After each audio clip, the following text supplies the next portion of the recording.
being a language in the UNO, it should be learned by every youth of our state.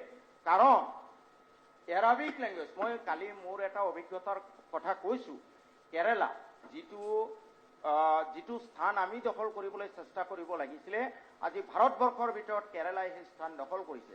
গোটেই বিশ্বত 52খন মধ্যপ্ৰাচ্যত তেলত অতি ধনী ৰাষ্ট্ৰ আছে। এই ৰাষ্ট্ৰবোৰৰ মানুহবোৰ বিশেষকৈ সৌহিতেনালৈ ড্ৰাইভাৰ, কুক, বিভিন্ন অফিচৰ কৰ্মচাৰী, ডাক্তৰ, ইঞ্জিনিয়াৰলৈ তেওঁলোকৰ নিজা নাই, চব বাহিৰৰ পৰা যায়। আনকি গোটেই বিশ্বত যিমান এই 52খন কাণ্ট্ৰিৰ এম্বেচি আছে তাত তেওঁলোকে দেয়াৰ অফ এক্সট্ৰিম নিড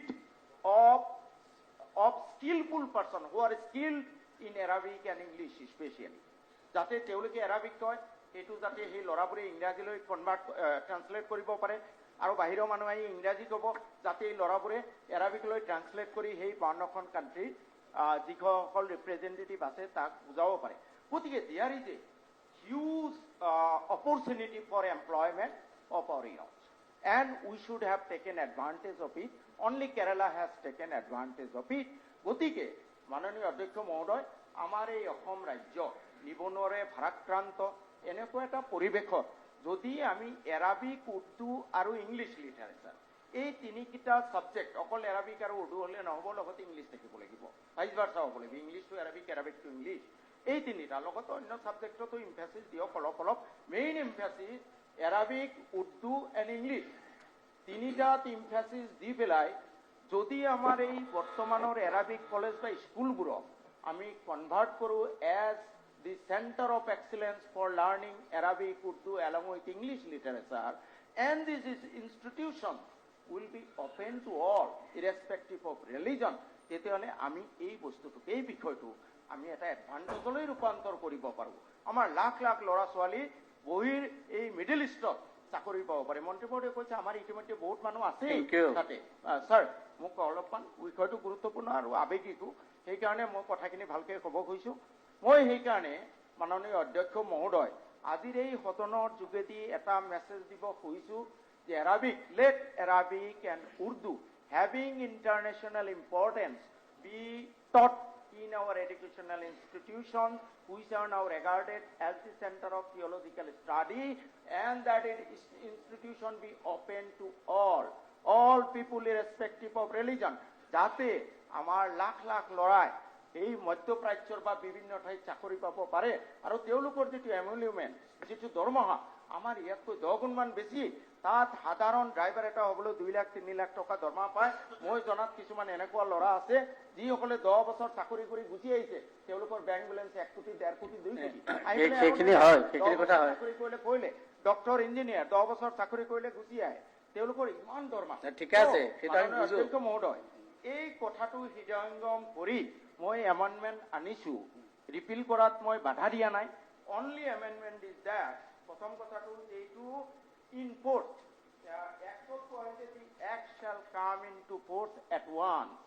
আৰু মাননীয় মন্ত্ৰী মহোদয়ে ষ্টেটমেণ্ট অফ অবজেক্টত কৈছে যে এই এৰাবিক ৰিলেটেড যিখিনি মাদ্ৰাছা আছে, কলেজ আছে, এইবোৰ 1/4/2021 পৰা these will be converted to upper primary, high school, higher secondary 1 এপ্ৰিলৰ পৰা কৰিব। গতিকে মাননীয় অধ্যক্ষ মহোদয়, মোৰ সংশোধনী হ'ল যে যিহেতু এতিয়াৰ পৰা এইখিনি হাইস্কুলত আজিৰ পৰাই নাহে, গতিকে এই ৰিপিলটো এখন পাছ হৈ যাওক, but it will come into force after, এইটো বলবৎ হ'ব। আৰু ইন দি ইণ্টাৰভেনিং পেৰিয়ড, বলবৎ হোৱাৰ আগতে এখন এক্সপ্ৰেছ বিল, এখন মানে এক্সপ্ৰেছলি ক্লিয়াৰ বিল এখন আনক, য'ত এই এৰাবিক কলেজ বা এৰাবিক স্কুল মাদ্ৰাছাক আমি centre of excellence for learning Arabic and Urdu language along with English literature, তাত থাকিব ডিটেইল প্ৰভিজন, কোৰ্চ কণ্টেণ্ট থাকিব, আৰু কুমাৰ ভাস্কৰ বৰ্মা ইউনিভাৰ্চিটিক যেনেকৈ সংস্কৃত শিক্ষাৰ কাৰণে চেণ্টাৰ অফ এক্সেলেঞ্চ হিচাপে স্থাপন কৰা হৈছে, তেনেকৈ বিলত এৰাবিক, উৰ্দু লেংগুৱেজ, ইংৰাজীৰ লগতে উৎকৃষ্ট মানে শিক্ষাৰ উৎকৃষ্ট স্থান হিচাপে নিৰ্ধাৰিত হোৱাকৈ এটা ইউনিভাৰ্চিটিৰ প্ৰভিজনো এই বিলটোত থাকিব। আৰু এই বিলটো এই সদনত ইন্ট্ৰোডাকশ্যন আৰু পাছ হোৱাৰ পিছত এইটো বলবৎ হওক, এইটো মোৰ 1 নম্বৰ মানে সংশোধনী। 2 নম্বৰ সংশোধনী যে 2 নম্বৰ সংশোধনীটো হ'ল যে ৰিপিলৰ ক্ষেত্ৰত বিলখন ৰিপিল হ'ব, অ'কে, কিন্তু along with the other educational institutions, non-madrasa educational institutions, which are already eligible for provincialization and shall be provincialized as per our honorable minister has just declared that it will be provincial. These institutions will be provincialized in the month of January or February. Similarly, madrasa sector বহুতো provincialized madrasa eligible হৈ আছে। এখন repeal হলেও যেহেতু মন্ত্ৰী মহোদয়ৰ intent দিকে আছে যে চাকৰি বাকৰি কোনেও নেহেৰায়, স্কেলৰ কোনো অসুবিধা নহয়, গতিকে যেহেতু এই একবোৰ থাকোঁতে তেওঁলোক অলৰেডি ইলিজিবল হৈছে প্ৰভিঞ্চিয়েলাইজেশ্যনৰ কাৰণে, so they should not be penalized for a non-existent law act at that time.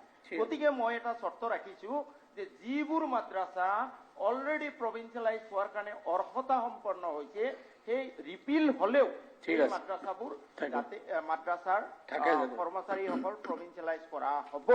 গতিকে আৰু এটা কথা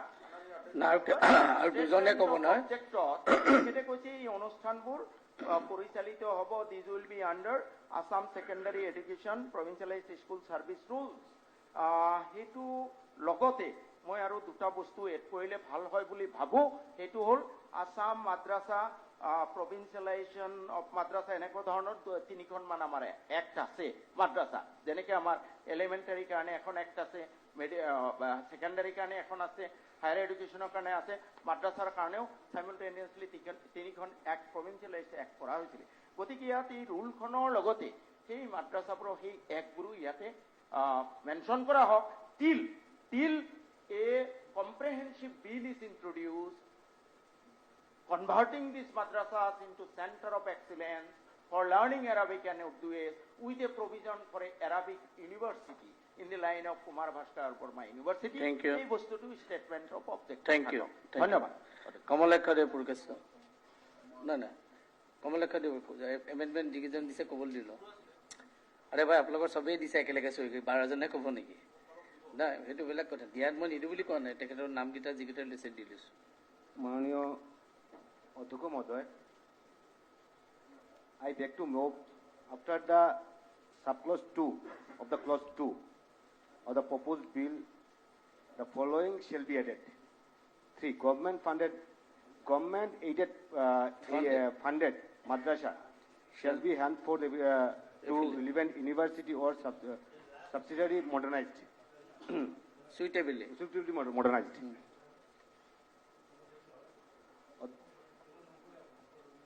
অধ্যক্ষ মহোদয়,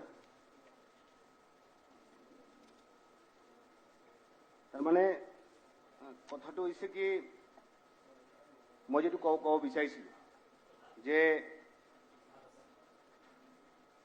মাদ্ৰাছাটো ৰিপিল কৰাৰ কাৰণে যিটো বিলটো আনিলে, ইতিমধ্যে শৰ্মানী ডাঙৰীয়াই কথাখিনি ক'লে, তো সেইবোৰৰ কথা আৰু মই নকওঁ।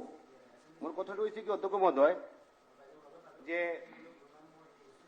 আমি সংবিধানৰ শপতটো লৈ গ'লে ইটো হাউচলৈ আহোঁ, আৰু যিটো আমাৰ ওথ যিটো হয়, এই ওথটো এনেকুৱা হয় যে I so and so having been elected as a member of the Legislative Assembly do swear in the name of God that I will bear true faith and allegiance to the Constitution of India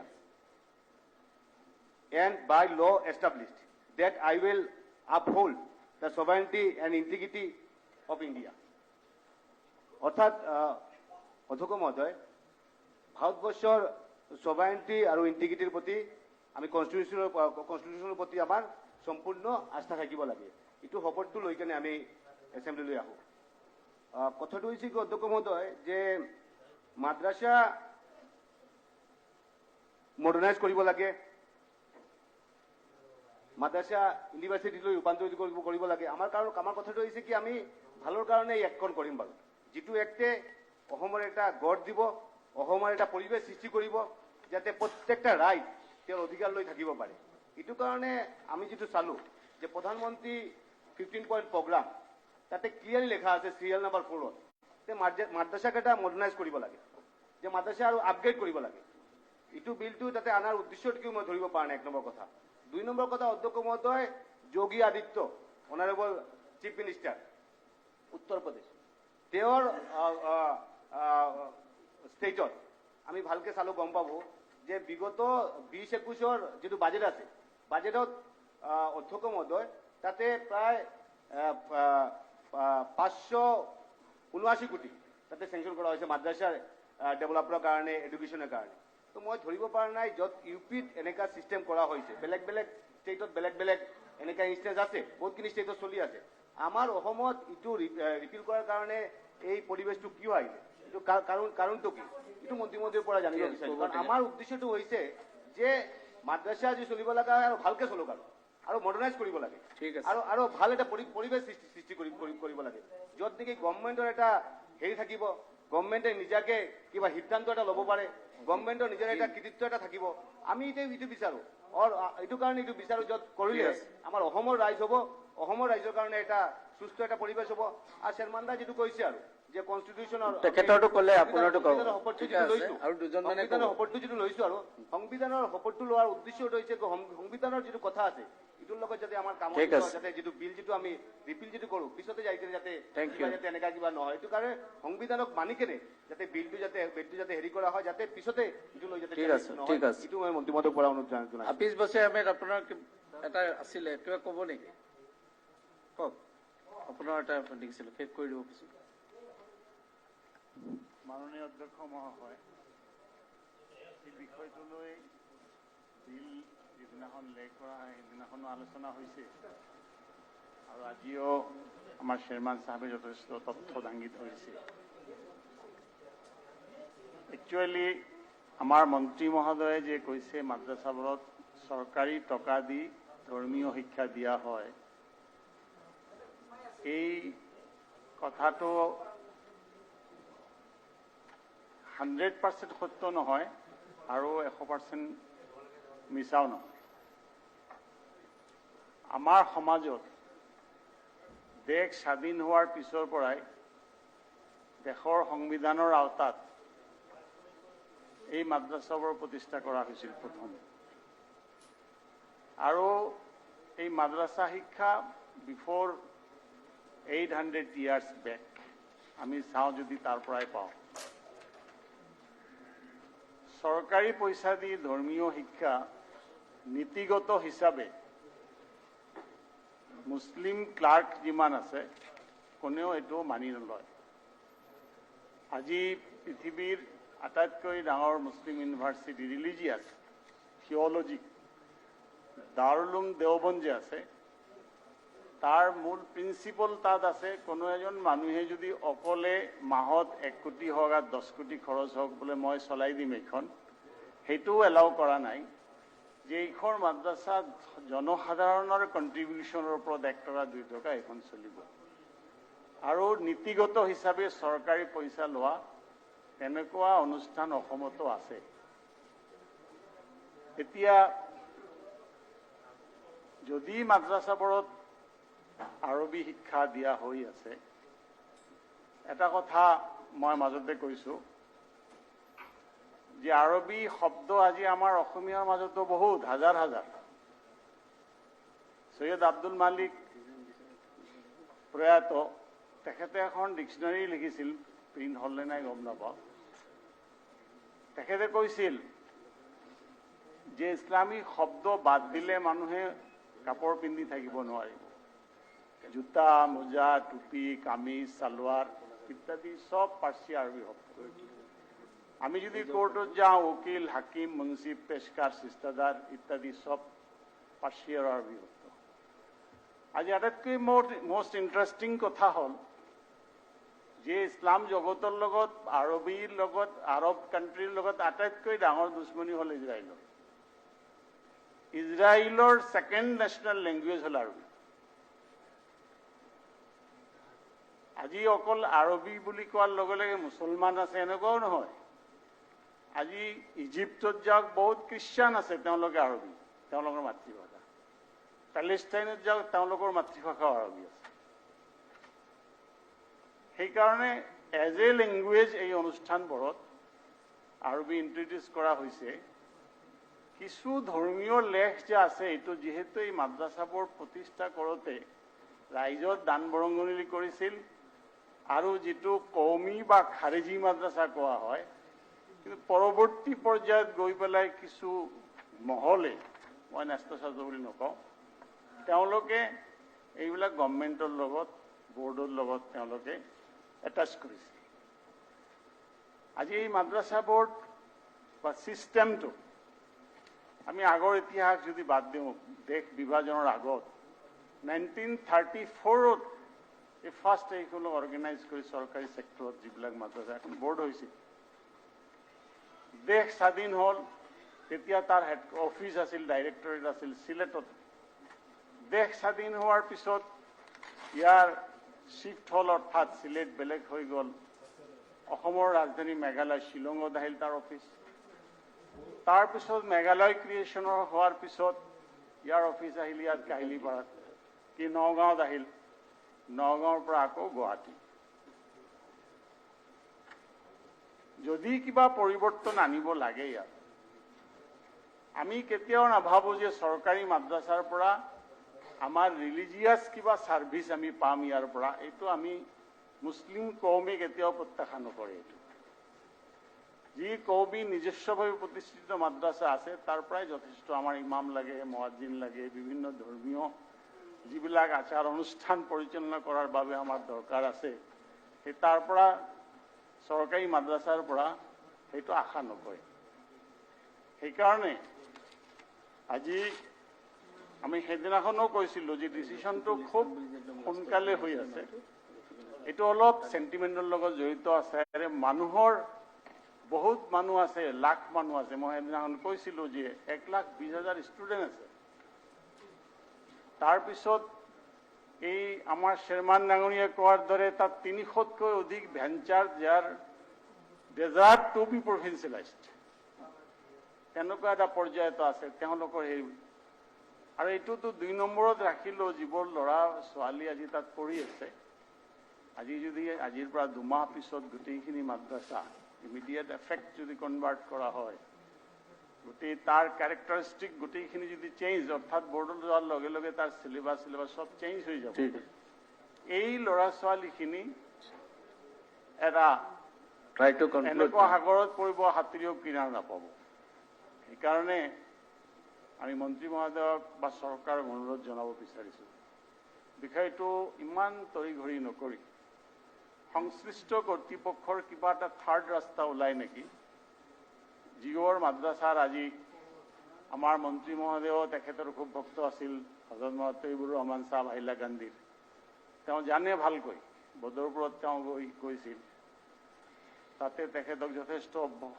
সম্বৰ্ধনাও জনাইছে তেনেকুৱা stage বা তেনেকুৱা ষ্টেটাছৰ কিছু মানুহ মাতি তেওঁলোকৰ লগত আলোচনা কৰা যাব আৰু এই বিলখন যাতে আৰু এফেক্টিভ আৰু জনহিতকৰ বনোৱাৰ কাৰণে ইয়াক আমি সিলেক্ট কমিটিলৈ পঠোৱাৰ কাৰণে আমি দাবী জনাইছোঁ এইটো আমাৰ এই আৰু জনাই আমি সংশোধনী আনিছোঁ তাৰ সমৰ্থনত বক্তব্য ৰাখি মোৰ কথা শেষ কৰিছোঁ ঠিক আছে থেংক ইউ উদা দিম আপুনি এওঁৰ পিছত আপুনি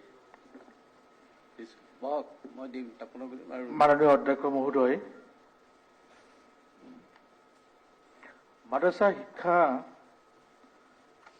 ব্ৰিটিছ ভাৰতত অহাৰ আগতেই 1206 খ্ৰীষ্টাব্দৰ পৰাই মাদ্ৰাছা শিক্ষা আৰম্ভ হৈছে 1915 চনত মাদ্ৰাছা শিক্ষাৰ আঁচনি সেই সময়ত চৰকাৰে গ্ৰহণ কৰিছিল 1930 চনত মাদ্ৰাছা বোৰ্ড গঠন কৰি ভাৰতবৰ্ষৰ স্বাধীনতাৰ আগতেই মাদ্ৰাছা বোৰ্ড গঠন কৰি মাদ্ৰাছাৰ কাৰ্যক্ৰম আৰম্ভ কৰিছিল 1937 চনত মোৰ সমষ্টিত ছাৰ বগুড়াগুৰি খাই মাদ্ৰাছা সেই সময়ত 3টা মাদ্ৰাছা হৈছিল অসমত বগুড়াগুৰি খাই মাদ্ৰাছা মোৰ সমষ্টি আপুনি শিৱসাগৰ খাই মাদ্ৰাছা হিষ্ট্ৰীটো আমি ভালকে কৈছে তেখেতে আপুনি কি গীতা কথা ক'ব কৈছে এইটো ক'লে ভাল হ'ব আৰু কোনকেইটা ৰগীয়া ওপৰত কওক খাই মাদ্ৰাছা এই 3টা খাই মাদ্ৰাছা হৈছিল তাৰ এতিয়া মন্ত্ৰী মহোদয়ে কৈছিলে যে বিজ্ঞান আৰু প্ৰযুক্তিবিদ্যাৰ উৎকৰ্ষ সাধনৰ কাৰণে মানে এই চেঞ্জটো কৰিব লাগে। মানে বিজ্ঞান আৰু প্ৰযুক্তি যে মাদ্ৰাসাত আছে তাৰ উদাহৰণ এটা চাব দিব বিচাৰিছো। মোৰ সমষ্টিৰ এই যে 1937 চনত স্থাপিত হোৱা বগৰবাৰী হাই মাদ্ৰাসা, এই ৰেকৰ্ডসমূহ যদি চাই দেখা পাব, তাত শিক্ষা গ্ৰহণ কৰি মহম্মদ ইদ্ৰিছ অসমৰ বিত্তমন্ত্ৰী হৈছিলে। তাত শিক্ষা গ্ৰহণ কৰি আপোনাৰ আফাজউদ্দিন তেখেত ইঞ্জিনিয়াৰ, বৰ্তমান লণ্ডনত ইঞ্জিনিয়াৰিং কৰি আছে। আব্দুল সুবান ইঞ্জিনিয়াৰ হৈছে। সিৰাজুল ইছলাম এই বগৰবাৰী হাই মাদ্ৰাসাত লিখা পঢ়া কৰি তেওঁ এতিয়া chief engineer Delhi metro' rail তাত কাম কৰি আছে। তোমাৰ সাইফুল ইছলাম ডিষ্ট্ৰিক্ট জাজ হৈছে। মহচিন আলী ৰংগিয়া হাই মাদ্ৰাসাৰ পৰা উত্তীৰ্ণ হৈ এই শিক্ষা সঞ্চালক হৈছে, অসমৰ শিক্ষা সঞ্চালক হৈছে, ৰিটায়াৰ হৈছে বৰ্তমান। ঠিক তেনেকেই ডক্টৰ আব্দুল জলিল তেওঁ ডক্টৰ হৈছে। তাৰমানে ডক্টৰ, ইঞ্জিনিয়াৰ, আপোনাৰ ৰাজনীতিবিদ, প্ৰশাসনিক বিষয়া, ন্যায়াধীশ, এই গোটেইবিলাকেই এই মাদ্ৰাসাৰ পৰা সৃষ্টি হৈছে।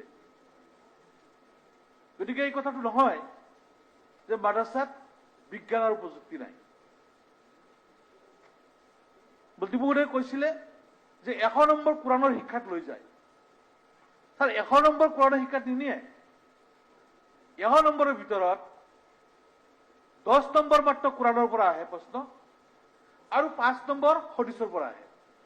এই মুঠ 15% নম্বৰহে কোৰাণ আৰু হদিছ মিলি যায়। বাকী 85% নম্বৰ আপোনাৰ আমাৰ সাধাৰণ যিখিনি পাঠ্যক্ৰম, সেই পাঠ্যক্ৰমখিনিৰ পৰা আহে। গতিকে মই এইটোও অনুৰোধ কৰিব বিচাৰিছো, আজি হয় এই যে আপোনাৰ 10 নম্বৰ আৰু 5 নম্বৰ এইবিলাক কিছু ব্যাখ্যাত আহে। কোৰাণৰ ৰেফাৰেন্স, হদিছৰ ৰেফাৰেন্স ব্যাখ্যাত আহে। ঠিক আমি যিবিলাক পাঠ্যক্ৰম পঢ়ি আহিছো তাতো দেখা পাইছো কেতিয়াবা গীতাৰ কোনোবা শ্লোক দি ব্যাখ্যা কৰিছে, ৰেফাৰেন্স দিছে। ৰেফাৰেন্সত হয়তো গীতাৰ কথা আহিছে, ৰামায়ণৰ কথা আহিছে, ভাগৱতৰ কথা আহিছে, ঠিক সেইমতে ৰেফাৰেন্সত কোৰাণৰ কথা আহিছে। গতিকে আমি এই ৰেফাৰেন্সৰ কথাখিনি বাদ দিম। আজি এই যুগ যুগ ধৰি চলি অহা এই মাদ্ৰাসাসমূহ আৰু এই মাদ্ৰাসাসমূহে আজি আমাৰ উদ্দেশ্য কি? শিক্ষাৰ উদ্দেশ্য যে ছাত্ৰ ছাত্ৰীসকলৰ মানৱীয় উৎকৰ্ষ সাধনৰ লগতে যে ছাত্ৰ ছাত্ৰী সকলোকে মই দিব নোৱাৰিম। নহয়, কিন্তু কথা যে এখেতক এতিয়া 5 মিনিট কৈছে, তেখেতৰ বেলেগ কথা কৈয়ে আছে। নাই ছাৰ, মোৰ এতিয়া 3 মিনিটমান হৈছে। নাই মই এইটো কোৱা নাই, আপুনি যি ধৰণে আৰম্ভ কৰিছে 5 মিনিটত শেষ কৰিব নোৱাৰে। 5 মিনিট ছাৰ শেষ কৰি দিম মই ছাৰ। নহয়, ইয়াত আৰু কিমানে ক'ব কৈছে? মই ছাৰ 5 মিনিটত শেষ কৰি দিম ছাৰ। আপোনাৰ পিছত আৰু কোনো স্পীকাৰ নাই দেই, নহ'লে অসুবিধা হ'ব। মই এইটো ক'ব বিচাৰিছো নাই যে ছাত্ৰ ছাত্ৰীসকলৰ মানৱীয় উৎকৰ্ষ সাধনৰ লগতে ছাত্ৰ ছাত্ৰীৰ নৈতিক সুস্থ সবল কৰি তোলা আৰু তেওঁলোকক মানৱ সম্পদ হিচাপে সৃষ্টি কৰাৰ কাৰণে যিখিনি পাঠ্যক্ৰমৰ প্ৰয়োজন, এই গোটেইখিনি পাঠ্যক্ৰম মাদ্ৰাসাত আছে। গতিকে আমি মানৱ সম্পদ সৃষ্টিৰ কাৰণে, মানৱ সম্পদ গঢ়াৰ কাৰণে এই অনুষ্ঠানটো যদি বন্ধ কৰা হয়, তেতিয়াহ'লে আমাৰ মানৱ সম্পদ ক'ত সৃষ্টি হ'ব? আজি দুখৰ বিষয়, ভাৰতবৰ্ষত প্ৰায় 20 কোটি আমাৰ মুছলমান মানুহ আছে আৰু এই 20 কোটি মুছলমান মানুহৰ মাজত অসমৰ 1 কোটি 10 লাখ মানুহৰ কাৰণে এটা বেলেগ চিন্তা আজি কিয় কৰিব লগা হ'ল? গতিকে মই দীঘলীয়া নকৰো, মই অনুৰোধ জনাইছো মাননীয় আমাৰ অধ্যক্ষ মহোদয়ৰ জৰিয়তে মাননীয় মন্ত্ৰী মহোদয়ক, যিহেতু ভাষা শিক্ষাৰ অধিকাৰটো আমাৰ সাংবিধানিক অধিকাৰ, গতিকে এই সাংবিধানিক অধিকাৰ যাতে আমাৰ এই মাদ্ৰাসা খৰ্ব কৰা নহয়, অধিকাৰটো যদি বাহাল থাকে, তাৰ বাবে মই অনুৰোধ জনাইছো। আৰু এটা কথা ক'ব লৈছো যে আমাৰ ধৰ্মীয় শিক্ষাৰ কাৰণে বেলেগ আমাৰ অনুষ্ঠান আছে, যেনে সুবাহী মাদ্ৰাসা, খালিজিয়া মাদ্ৰাসা, হাফিজিয়া মাদ্ৰাসা, কাৰিয়ানা মাদ্ৰাসা, সেইখিনি ৰাইজৰ দ্বাৰা পৰিচালিত হয়, ৰাইজে দৰমহা দিয়ে আৰু আমি সৰুৰে পৰাই সেই শিক্ষাখিনি আমি সেইবিলাক মাদ্ৰাসাত পাওঁ। ঠিক আছে, thank you. Senior madrasa, pre senior madrasa, high madrasa এইখিনিত অকল আমাৰ ধৰ্মীয় শিক্ষা নহয়, ভাষা শিক্ষা হয়। গতিকে মই অনুৰোধ জনাইছো যাতে যিটো স্থিতাৱস্থা মাদ্ৰাছাৰ যিটো স্থিতাৱস্থা আছে এই Thank you. স্থিতাৱস্থা যাতে Thank you. ভাল থাকে তাৰ বাবে মই অনুৰোধ জনাইছো। চুকুৰ আলীয়ে কেতিয়াও হাত দাঙা নাই। দিম আপোনাকতো নিদিলে হ'বনে? চুকুৰ আলী আপুনি 1 বা 2 মিনিট কওক, বেছি নকওক। আপুনি হাত দাঙিছে আজি। আৰু তাৰপিছত ৱাজেদ ডেকাই 1 মিনিট বুলি কৈছিল, মই 2 মিনিটে দিছো। তাৰপিছত তেখেতে ক'ব আৰু সেই তেখেতৰ এটা আছে শেষ কৰিম। প্ৰতিভা হাজৰিকাই কিবা এটা ক'ব কৈছিলে, মই দিম, লাষ্টত অকমান দিম। আপুনি হাত দাঙি আছে। অধ্যক্ষ খালি চবে ব্ৰিফ দে 2-3 অধ্যক্ষ মিনিট। মহোদয়, সময় নহ'ব নহয়। এতিয়া আমাৰ যিটো এমেণ্ডমেণ্টৰ ওপৰত আলোচনা হৈছে, দি আছাম ডিপেলিং বিল 2020, যোৱা 28 তাৰিখে মাননীয় শিক্ষা বিভাগৰ মন্ত্ৰী ডাঙৰীয়া এই বিলখন ইয়াত যেতিয়া অনুমতি বিচাৰিছিল, সেই অনুমতি সময়ত ভালেখিনি সময় এটা আলোচনা কৰা হৈছিল। আমাৰ মাননীয় সদস্যসকলে এই বিষয়ে নিজৰ নিজৰ যিটো মতামত দাঙি ধৰিছিল। আমাৰ মন্ত্ৰী মহোদয়েও তাৰ উত্তৰত তেওঁৰ দৃষ্টিভংগী আৰু লক্ষ্য ব্যাখ্যা কৰিছিল। আজিও আলোচনা হ'ল যে আজি মাদ্ৰাছা শিক্ষাত যিটো কনভাৰ্ট কৰিব খোজা হৈছে, এই বিষয়ে ভালেখিনি আলোচনা হৈছে। মোৰ যিটো মতামত, যেই বিষয় মাদ্ৰাছা শিক্ষা, মুক্তবৰ শিক্ষা ভাৰতবৰ্ষৰ শিক্ষাৰ আদি ব্যৱস্থা। আমাৰ ভাৰতবৰ্ষৰ শিক্ষা বুলি ক'লে বৈদিক যুগত গুৰুকুল শিক্ষা ব্যৱস্থা আছিলে। তাৰ পিছত যেতিয়া আনুষ্ঠানিক শিক্ষা আৰম্ভ হ'ল, মক্তব, সাংস্কৃতিক টোল, এই শিক্ষা অনুষ্ঠানবোৰেই আমাৰ ভাৰতীয় শিক্ষা ব্যৱস্থাত এটা অৱদান ৰাখি আছে। ব্ৰিটিছে যেতিয়া আধুনিক শিক্ষা প্ৰৱৰ্তন কৰিলে, সেই সময়তো ভাৰতীয় এই শিক্ষা ব্যৱস্থা বন্ধ কৰা নাছিল। আমাৰ দেশ স্বাধীন হ'ল, স্বাধীনতাৰ পিছতো আমাৰ চৰকাৰ, দেশীয় চৰকাৰ, শিক্ষা ব্যৱস্থা, আধুনিক শিক্ষা ব্যৱস্থাই চলালে। মাজে মাজে শিক্ষাৰ বিভাগৰ কাৰণে বহুতো শিক্ষা আয়োগ গঠন কৰিলে, কিন্তু যি মাদ্ৰাছা শিক্ষা, মুক্তবৰ শিক্ষা, সংস্কৃতিৰ টোলৰ শিক্ষা বন্ধ কৰা নাছিল। ব্ৰিটিছৰ দিনতো বন্ধ হোৱা নাছিল, আমাৰ স্বাধীনতাৰ পিছত চৰকাৰো বন্ধ কৰা নাছিল। ইফালে আধুনিক শিক্ষা আৰু ইফালে ভাৰতীয় যি শিক্ষা ব্যৱস্থা, দুটাই ইয়াত চালু আছিল। সময়ৰ পৰিৱৰ্তনৰ লগে লগে নতুন চিন্তা কৰিব লগা হয়, এই কথাত মোৰ দ্বিমত নাই। কিন্তু এই বিষয়টো ভাৰতৰ শিক্ষা ইতিহাসত, ভাৰতৰ সমাজ জীৱনৰ লগত এই পুৰণি শিক্ষা পদ্ধতি জড়িত, ইয়াত মানুহৰ আৱেগ জড়িত। গতিকে এই বিষয়টো ছাৰ, মই মাননীয় শিক্ষামন্ত্ৰী মহোদয়ক অনুৰোধ কৰিম যে আজি তেখেতে বিল আনিছে, এই বিল সম্পৰ্কে বিৰোধিতা, এই সম্পৰ্কে মই ক'বলৈ যোৱা নাই। ইয়াৰ কাৰণে এটা দীঘলীয়া ইতিহাসৰ এটা সামৰণি পৰিবলৈ আৰম্ভ কৰিছে। গতিকে অলপ সময় লৈ এটা বিস্তৰ ব্যাপক আলোচনা কৰি, বিভিন্ন পৰ্যায়ত এটা আলোচনা কৰি, যাতে এটা ব্যৱস্থা ল'লে, কাৰণ যিহেতু ইয়াৰ আৱেগ অনুভূতি চবৰে আছে, গতিকে যিটো পৰিৱৰ্তন লাগে, পৰিৱৰ্তন হৈ আছে, সেই পৰিৱৰ্তনৰ লগত আমি মিলিব লাগিব, নহলে আমিও আগবাঢ়ি যাব নোৱাৰিম। কিন্তু এই পৰিৱৰ্তন আনিবলৈ যায় যাতে আমাৰ কোনো অসুবিধা নহয়, ঠিক আছে, সেই কথাটো চিন্তা কৰি আমাৰ বছিৰুদ্দিন হাবিজ সাহেব, তেখেতে মাননীয় ইয়াত জ্যেষ্ঠ সদস্য, তেখেতেও কিছু পৰামৰ্শ দিছে। এই বিষয়ে তেওঁ জ্ঞান আছে। গতিকে মোৰ কথা যাতে এই মাদ্ৰাছাবিলাক আধুনিকীকৰণ কৰক আৰু সময় উপযোগী পাঠ্যক্ৰম তাত ব্যৱস্থা কৰা হওক, যাতে সকলো ধৰণৰ শিক্ষা তাতে প্লিজ কনক্লুড। এইখিনি কৈয়ে মই মোৰ বক্তব্য থেংক ইউ, নহ'লে মোৰ টাইম নহ'ব ন, মই গৈ আছোঁ, একেবাৰে শ্বৰ্টকৈ কওঁ।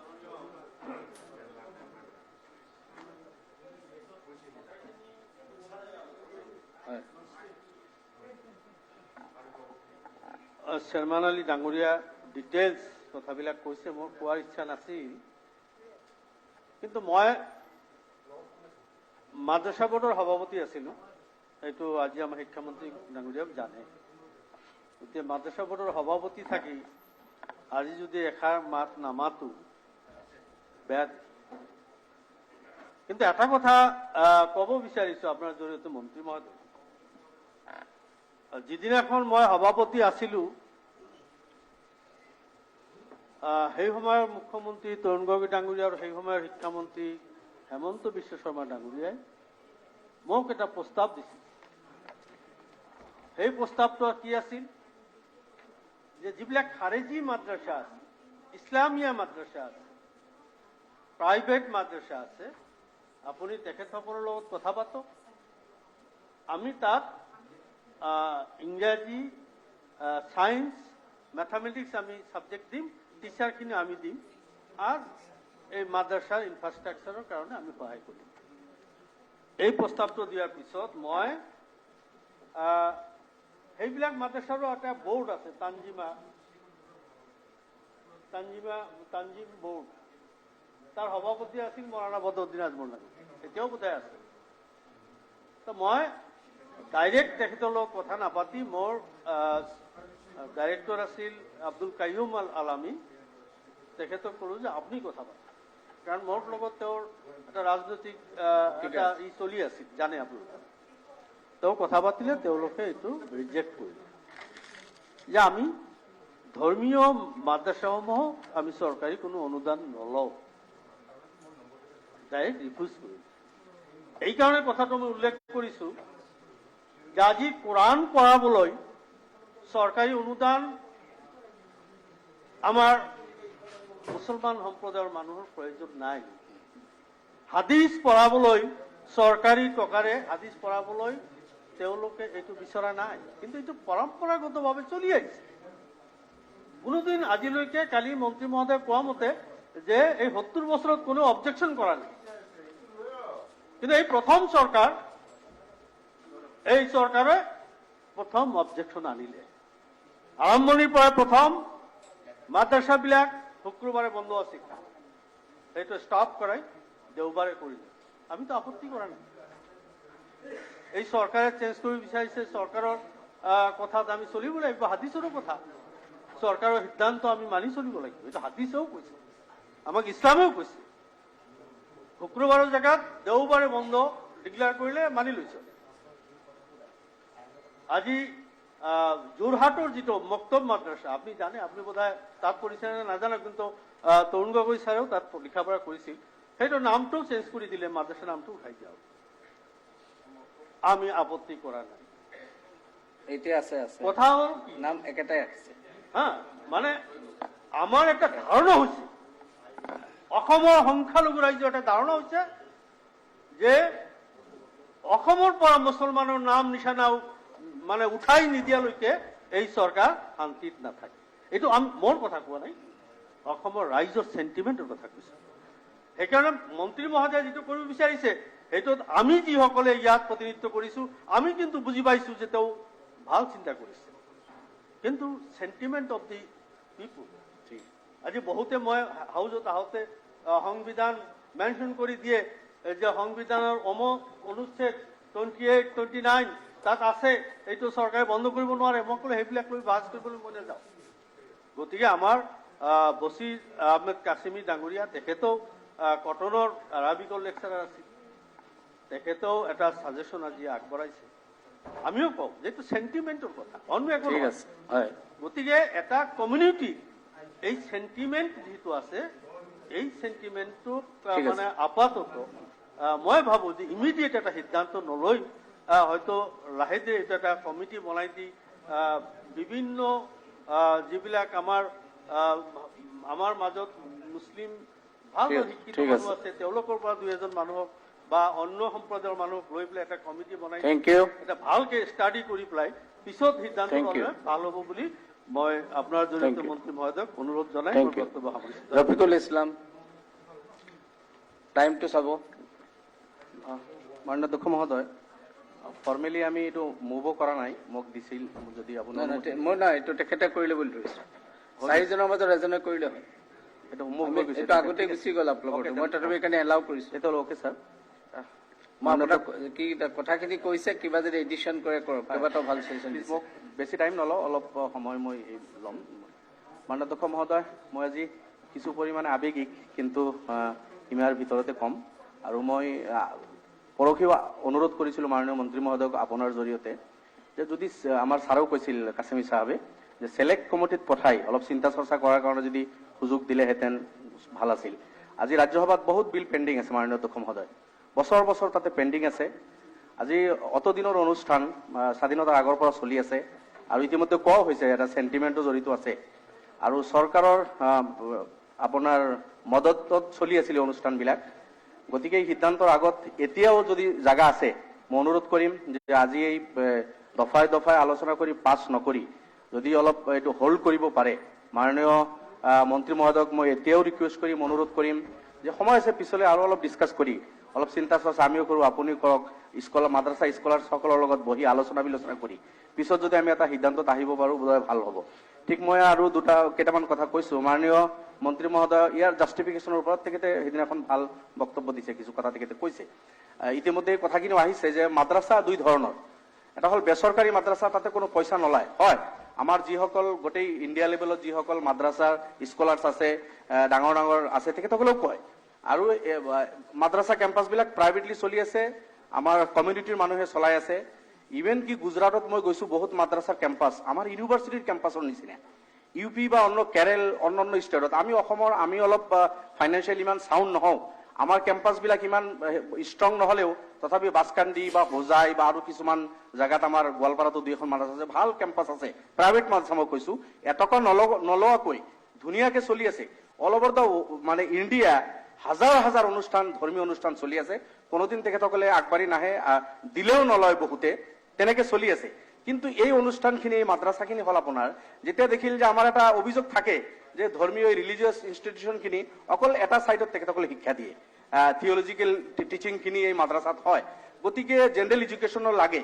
এই কনচেপ্টটো ইন্ট্ৰডিউচ কৰাৰ কাৰণে আমাৰ অসমৰ যিসকল স্কলাৰ্ছ আছিল, তেখেতসকলেই আমাৰ এই চৰকাৰী মাদ্ৰাছাৰ কনচেপ্টটো তেখেতসকলে আনিছিল আৰম্ভণিতে, যে আপোনাৰ থিঅলজিকেল এডুকেশ্যনৰ লগত ধৰ্মীয় শিক্ষাৰ লগত জেনেৰেল এডুকেশ্যন এইখিনি আছিল।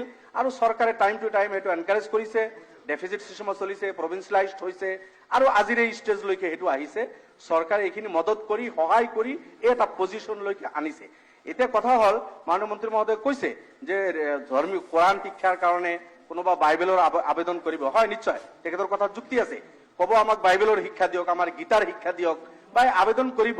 কিন্তু এটা কথা মাননীয় অধ্যক্ষ মহোদয় আমি স্পষ্ট কৰোঁ, মুঠে আমাৰ আপত্তি নাই, তেনেকুৱা কোনো গ্ৰুপে আহি আবদাৰ কৰিলে দিব লাগে। সকলো ধৰণৰ, আমিতো সব ধৰ্মীয় গ্ৰন্থক আমি ৰেচপেক্ট কৰোঁ, বাইবেল হওক, ভাগৱত গীতা হওক, কোৰাণ হওক, অন্য ধৰ্মাৱলম্বী মানুহৰ যি ৰিলিজিয়াছ বুক আছে, আমি মানে ষ্ট্ৰংলি আমি ৰেচপেক্ট কৰোঁ। এই বুকছবিলাকৰ ওপৰত আমাৰ সন্মান আছে। এতিয়া হৈও আছে মাননীয় অধ্যক্ষ মহোদয়, মই মন্ত্ৰী মহোদয় জানে, মোতকৈ তেখেতে যথেষ্ট বিজ্ঞ। তেখেতে মাননীয় অধ্যক্ষ মহোদয় প্লিজ এইটো অলপ মাত্ৰ এজনে কৈছিল। নাই, মই আপোনাক কোৱাটো আকৌ সিদ্ধাও যথেষ্ট হৈছে, কিন্তু মন্ত্ৰীৰ উত্তৰটো আমাৰ কাৰণে ইম্পৰ্টেণ্ট ল'ম ছাৰ, প্লিজ প্লিজ। সেইকাৰণে আপুনি এতিয়া মই দিবলৈ আপত্তি, কিন্তু আপুনি 5টালৈ 15 মিনিট আছে, মই আৰু 3জন আছে, আৰু 5 মিনিট ল'ম, মই শেষ কৰিম। 5 মিনিট নহয়, কমকে শেষ কৰক। ঠিক আছে, ময়ো বুজিছো যে আমাৰ অসমৰ কথা মই কৈছো, ভাস্কৰ বৰ্মা ইউনিভাৰ্চিটি যিটো সংস্কৃত ইউনিভাৰ্চিটি হৈছে, ভাল সংস্কৃত লেংগুৱেজ আমি সকলোৱে সন্মান কৰো। তাতেও বেদিক টিচিঙৰ কাৰণে ডিপাৰ্টমেণ্ট আছে মাননীয় অধ্যক্ষ মহোদয়। অলপ বেদাৰ ওপৰতে আৰু বাকী ধৰ্মীয় গ্ৰন্থৰ ওপৰত ডিপাৰ্টমেণ্ট অফ বেদিক টিচিং, তাতে এটা ডিপাৰ্টমেণ্ট আছে। মই সেইদিনাখনো কৈছো, বানাৰস হিন্দু বিশ্ববিদ্যালয়তো ইছলামিক ষ্টাডিজ ডিপাৰ্টমেণ্ট আছে, পাৰ্চী ডিপাৰ্টমেণ্ট আছে, এৰাবিক আছে, এণ্ড বেদিক ডিপাৰ্টমেণ্ট আছে, সংস্কৃত ইত্যাদি ইত্যাদি আছে। এইবিলাকত হয়। ইভেন মাননীয় মন্ত্ৰী মহোদয় তেখেততো লয় আৰু উকিল, আপুনিও মাননীয় অধ্যক্ষ মহোদয় উকিল, মহম্মদন ল, যিটো কোৰাণ আৰু ট্ৰেডিশ্যন অফ প্ৰফেট মহম্মদ সাল্লাল্লাহু আলাইহি ওয়াসাল্লাম তাতে পঢ়োৱা হয়, এই ৰিলিজিয়াছ শিক্ষাবিলাক দিয়া হয়। দিল্লী ইউনিভাৰ্চিটি মই নিজে পঢ়িছো, তাতে কম্পেয়াৰিভ ষ্টাডিজ অন ৰিলিজন, তাতে জৈনিজম, জুডাইজম, হিন্দুইজম, ইছলাম, শিখিজম এই গোটেইকেইটা মই নিজে পঢ়িছো মাননীয় অধ্যক্ষ মহোদয়। আল্টিমেটলি এই ধৰ্মীয় কিতাপখিনি তাতে পঢ়োৱা হয়। এনেকুৱা নহয় যে ধৰ্মীয় কিতাপ নাই, হৈ আছে গভৰ্ণমেণ্ট খৰচত। ঠিক আছে, ইয়াৰ কিমান জাষ্টিফিকেশ্যন আছে এইখিনি হয়তো সিদ্ধান্ত চেন্ট্ৰেল গভৰ্ণমেণ্ট, ষ্টেট গভৰ্ণমেণ্ট বা মাননীয় মন্ত্ৰী বা আপোনালোকে ল'ব। কিন্তু গোটেই অল অভাৰ ইণ্ডিয়া বিভিন্ন ইউনিভাৰ্চিটিত ৰিলিজিয়াছ এডুকেশ্যনখিনি দিয়া হৈ আছে। হয়, অসমত মাদ্ৰাছাৰ সংখ্যা অলপ বেছিকে যিহেতু এই অনুষ্ঠানখিনি আগৰ পৰা হৈছিল তাতে এইখিনি হৈছে। কিন্তু ইয়াৰ অৰ্থ এইটো নহয় যে অন্য কোনো জায়গাত ৰিলিজিয়াছ এডুকেশ্যন নাই, সব জায়গাতে হৈ আছে। মই আকৌ অনুৰোধ কৰিম, যেহেতু ইমান দিনৰ পৰা অনুষ্ঠানখিনি চলিছে, ইয়াতে জেনাৰেল এডুকেশ্যন আছে। আমি পৰামৰ্শ দিছিলো যে ৰিপিল্ডৰ জায়গাত মডাৰ্ণাইজ শব্দটো আনি আপুনি আৰু সায়েন্স সিস্টেম দিয়ক, আৰ্টছ দিয়ক, কমাৰ্চ দিয়ক, 10+2 লৈকে কৰক, কম্পিউটাৰ দিয়ক, আৰু এৰাবিক লিটাৰেচাৰ ওপৰত বেছিতকৈ বেছি জোৰ হওক। তাতে মই তেখেতক পাৰ্চনেলি লগ কৰি কৈছিলো যে এৰাবিক তাতে ওপৰত আপুনি প্ৰ'জ, পয়েট্ৰি শেষ কৰিছে মাননীয় অধ্যক্ষ মহোদয়। এৰাবিক লিটাৰেচাৰ ওপৰত জোৰ দি এতিয়া কোৰাণ বা বাইবেল বা গীতা ইয়াৰ যিবিলাক চিলেক্টেড আপোনাৰ টপিক বা ছাবজেক্ট আছে, মানুহক ইনচান বনোৱাৰ কাৰণে নিশ্চয় তাতে পাঠ আছে। গতিকে তেনেকুৱা ধৰণৰ চিলেক্টেড কিছু চেপ্টাৰ ছাবজেক্ট মই ভাবো ৰিলিজিয়াছ বুকৰ পৰা সব ধৰ্মৰ এইবিলাক আনি পঢ়োৱাটো এই যুগত মই ভাল বুলিয়ে ভাবো। বৰঞ্চ হৈ আছে এইবিলাক বিভিন্ন ইউনিভাৰ্চিটিত। আকৌ সৰ্বশেষত মই শেষ কৰিছো, যদি এই বিলটো পাছ নকৰি আজি সিলেক্ট কমিটিত দি অলপ পেণ্ডিং কৰি পৰৱৰ্তীলৈ যদি এইটো অলপ চিন্তা কৰে, এইটো মোৰ অনুৰোধ আপোনাৰ যোগেদি মাননীয় মন্ত্ৰী মহোদয়লৈ।